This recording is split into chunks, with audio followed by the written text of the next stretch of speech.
পৃথিবীর ভেতরের শক্তি হঠাৎ মুক্তি পাওয়ার কারণেই ভূমিকম্পে মাটি কাঁপে। চলুন আজকের ভিডিওতে সহজভাবে জেনে নেই ভূমিকম্পে মাটি কাঁপে কেন। পৃথিবীর উপরিভাগ কয়েকটি টেকটনিক প্লেট দিয়ে তৈরি। এই প্লেটগুলো খুব ধীরে ধীরে নড়াচড়া করে।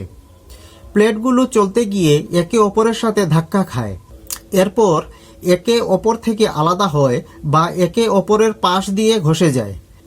এই সময় তাদের মাঝে চাপ বা স্ট্রেস জমতে থাকে।